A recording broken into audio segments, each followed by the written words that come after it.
பிஸ்மில்லாஹிர் ரஹ்மானிர் ரஹீம். அனைவருக்கும் அஸ்ஸலாமு அலைக்கும்.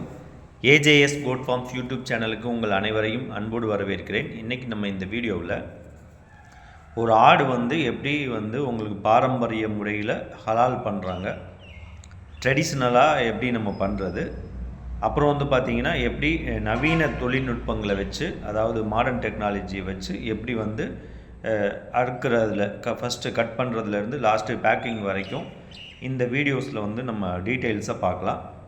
ஆடு அப்படின்னு நம்ம நினைக்கிறோம், ஆட்டுக்கறியில் இவ்வளோ விஷயங்கள் இருக்கா, இவ்வளோ ஸ்பேர்ஸ் அதில் இருக்கா, இந்தந்த மாதிரி ஸ்பேர்ஸ் ஒவ்வொரு ஸ்பேர்ஸ்க்கும் ஒவ்வொரு சுவை இருக்கா அப்படின்னு சொல்லி நீங்கள் இந்த வீடியோவை பார்க்கும்போது, இது ஜஸ்ட்டு உங்களுக்கு ஒரு 6 நிமிஷம் 7 நிமிஷம் வீடியோ தான். அதை ஸ்கிப் பண்ணாமல் நீங்கள் பாருங்கள். கண்டிப்பாக உங்களுக்கு இந்த விஷயத்தில் கொஞ்சம் உங்களுக்கு ஒரு தெளிவு கிடைக்கும். இப்போ ஆடு அறுக்கிறதுக்கு முன்னாடி அதை சாந்தப்படுத்தி கொஞ்சம் அதை ஒரு பயம் இல்லாமல், அந்த மாதிரி ஒரு அதிகமான கூட்டங்கள் இல்லாமல், பயம் இல்லாமல் அதுகளை ஒரு அமைதிப்படுத்திட்டு அந்த ஆடுங்களை முறைப்படி காலுங்களை, அதாவது தனிப்பட்ட முறையில் 1 2 அறுக்கிறவங்க இந்த மாதிரி கட்டி பிஸ்மில்லாஹி அல்லாஹ் அக்பர் அல்லாஹ் அக்பர் அல்லாஹ் அக்பர் அப்படின்னு 3 தடவை தக்பீர் சொல்லிவிட்டு, இந்த உயிரை நம்ம ஒரு உணவு தேவைக்காக அல்லாஹ் நமக்கு ஹலாலாக்கப்பட்டதை நம்ம பண்ணுறோம். அல்லாஹ்வுடைய பேர் சொல்லி அறுத்துடணும்.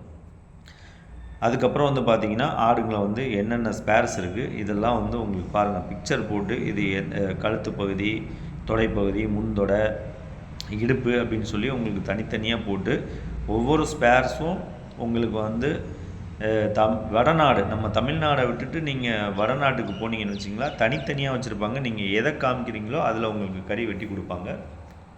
இதே நம்ம அப்ராட் ஃபாரின் போயிட்டோம் அப்படின்னு பார்த்தீங்கன்னா, வெளிநாடுகளில் ஒவ்வொரு ஐட்டம்ஸ் அந்த தனித்தனி ஸ்பேர்ஸை உங்களுக்கு பேக் பண்ணி வச்சுருப்பாங்க. இப்போ இது இந்தியன் ஆடு, இந்தியன் கோட்டு. எவ்வளோ பிங்கிஸாக இருக்குது பாருங்கள் அந்த கலரு. ஆடோட கலர் பார்த்திங்கன்னா பிங்கிஸாக இருக்கும். இந்த மாதிரி கலர் உள்ளதை தான் மக்கள்கள் விரும்பி எடுப்பாங்க. ரொம்ப அதிகமாக ஓவர் டார்க்காக இருந்துச்சுன்னா எடுக்க மாட்டாங்க. இது ஒரு சில அந்த ஏரியாக்களில் பார்த்திங்கன்னா ஆட்டோட கறியோட கலர் உங்களுக்கு வேரியேஷன் இருக்கும். ரொம்ப டார்க்காக இருக்கும், ஓவர் சிகப்பாக இருக்கும். இல்லைனா ஆடு ரொம்ப முத்தலாயிருச்சுன்னு வச்சுக்கோங்க, அதோட கலர் மாறும்.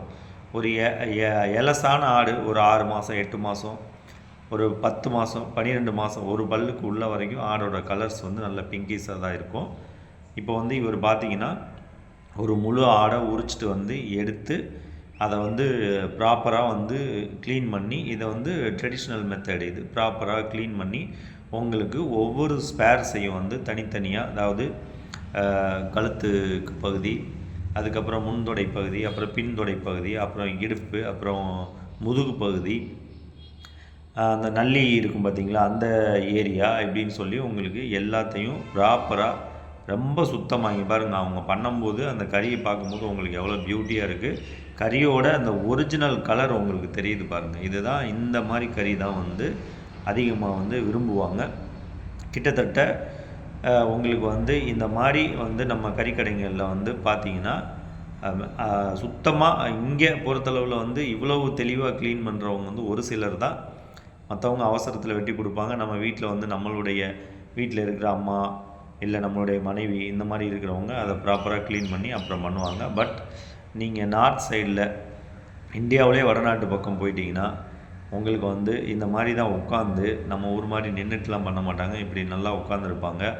காலில் கத்தியை வச்சுக்கிடுவாங்க. அருகாமனை நம்ம வச்சுருக்க மாதிரி காலில் கத்தியை பிடிச்சி ரொம்ப ப்ராப்பராக நீட்டாக உங்களுக்கு க்ளீன் பண்ணி ரொம்ப சுத்தமாக கொடுப்பாங்க. அது நம்ம வாங்கிட்டு ஜஸ்ட்டு தண்ணியில் வாஷ் பண்ணிவிட்டு நம்ம இது பண்ணால் போதும். நம்ம வேறு எதுவும் அதை போய் அந்த ஜவ்வுகள்லாம் நம்ம தனிப்பட்ட முறையில் க்ளீன் பண்ண வேண்டிய அவசியம் இருக்காது. அவங்க பாருங்கள், அவங்க எப்படி பெருவரில் காலில் கத்தியை பிடிச்சி எப்படி க்ளீன் பண்ணுறாங்க பாருங்கள். இது ஓவரால் ஒரு ஆடை அறுத்து அதில் உள்ள ஸ்பேர்ஸ் எல்லாமே நீங்கள் பார்க்குறீங்க. அந்த நெஞ்சு எலும்பு பக்கத்தில் இருக்கிற அந்த மெதுவான ஐட்டங்களை நீங்கள் அந்த கைமான்னு சொல்லுவாங்க, அதுக்கு நீங்கள் பயன்படுத்தினா நல்லாயிருக்கும். இது பாருங்கள், இது இது ஒரு மாடர்னான விஷயம். இது நம்ம இந்தியாவில் இப்போ நம்ம இதுலலாம் போட்டிங்கன்னா, ஆட்டு தொட்டிலாம் போட்டிங்கன்னா இந்த சிஸ்டத்தில் தான் இருக்கும். சிலர் இந்த மாதிரி வெட்டி உங்களுக்கு கொடுப்பாங்க. அது துபாயிலலாம் உங்களுக்கு அந்த மாதிரி இருக்கும். இது மாடர்ன் டெக்னாலஜி. இப்போ நீங்கள் பார்க்குறது full and full modern technology. இது ஆட்டோமேட்டடு. இதில் மேன் பவர் வந்து கொஞ்சம் கம்மியாக இருக்கும். கால் க்ளீன் பண்ணி எவ்வளோ தெளிவாக வருது பாருங்கள். பட் எல்லாமே வந்து உங்களுக்கு மெஷினரிஸ் வந்து இதில் ஜாஸ்தியாக இருக்கும். ஜெர்மன் மேடு வந்து மெஷினரிஸ் வந்து இதில் வந்து அதிகமாக எஸ்எஸ் ஸ்டீல்ஸில் ஃப்ரோசன் ஐட்டம் வெளிநாட்டுக்கு எக்ஸ்போர்ட் பண்ணணும்னா நீங்கள் இந்த மாதிரி தான் பண்ணி ஆகணும். இப்போது ஒரு ஆடை வந்து ஒவ்வொரு அந்த பாட்டாக எடுத்து அதுக்கப்புறம் அதை வந்து பேக் பண்ணி ஒரு அட்டைப்பட்டியில் ஒரு காட்டனில் போட்டு பேக் பண்ணி லாஸ்ட்டாக வந்து சேலுக்கு கொண்டு போகிற வரைக்கும் இந்த வீடியோஸில் இருக்கும். எவ்வளோ ஹைஜீனிக்காக எப்படி பண்ணுறாங்க பாருங்கள். அதை வந்து ஒரு ஆடு அப்படியே நீங்கள் ஒரு ஆடு வேணும்னா இந்த பேக்கெட் வாங்கிட்டு நீங்கள் போய் வீட்டில் வந்து நம்ம பீஸ் போட்டுக்கலாம். தனித்தனி சின்ன சின்ன பீஸாக விற்கிற அந்த இது இருக்குது, 1 கிலோ 1/2 கிலோ அந்த மாதிரியும் இருக்குது. நம்ம தமிழ்நாட்டில் சென்னை சிட்டிஸ்லாம் அந்த மாதிரி கடைங்கள்லாம் வந்துருச்சு. இந்த வீடியோ உங்களுக்கு கண்டிப்பாக பிடிச்சிருக்குன்னு நினைக்கிறேன். அடுத்தடுத்த வீடியோவில் இன்ஷா அல்லாஹ் சந்திக்கலாம். நம்ம சேனலை வந்து சப்ஸ்கிரைப் பண்ணுங்கள். சப்ஸ்கிரைப் பண்ணிவிட்டு பாருங்கள்.